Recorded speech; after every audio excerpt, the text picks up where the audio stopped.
Shalom and welcome to the holy city of Jerusalem. Rabbi Liady here, and God willing, a quick lesson.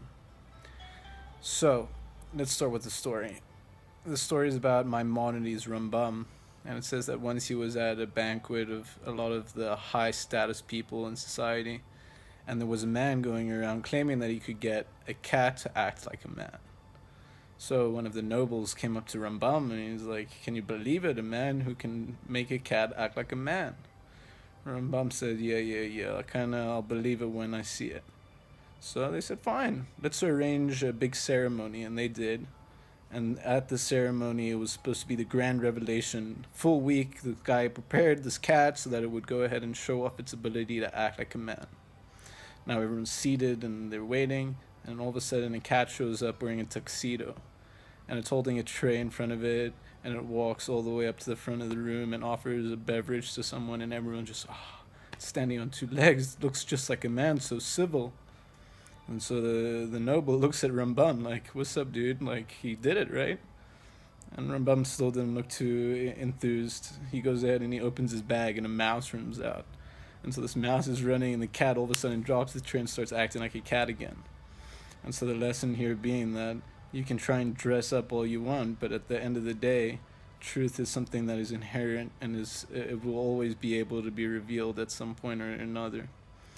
And so I was thinking about this week's parsha, and you got the plagues of Egypt and what Egypt already represents, because Egypt is present in every generation, including in our own today.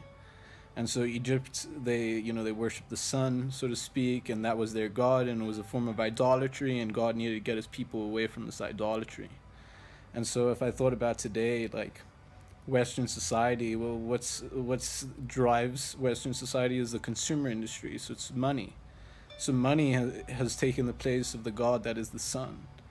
And the problem is that while a small amount lead, they'll go ahead and protect their personal interests, and this interest being the god of money, so to speak.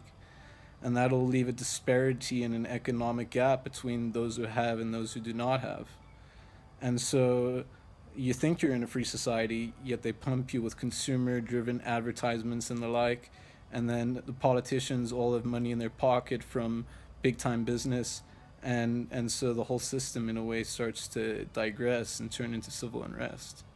And so that's the idea that like the Torah is more than just a spiritual guide. It's a political guide of how man should conduct himself with man, and the dangers of what happens when the ultimate intention isn't on oneness and on God, the Torah, but is instead on, say, other gods like money or power or greed or whatever man tends to contrive.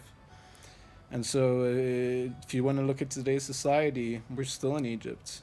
And in order to get out of that Egypt, it has to do with an ego loss and starting to look towards higher conscious things and higher conscious leaders. So Moses all of a sudden shows up as a man who grew up in royalty, but he sees this economic disparity and the enslavement, and he sees wrongness, and as a result he's willing to give that away for something greater, a spiritual endeavor, and therefore spiritual leadership. So may we all merit to find that spark of Moses inside of ourselves and free ourselves from whatever false god it is we've clung to. And God willing, that should happen speedily. All right, Shabbat Shalom, everyone.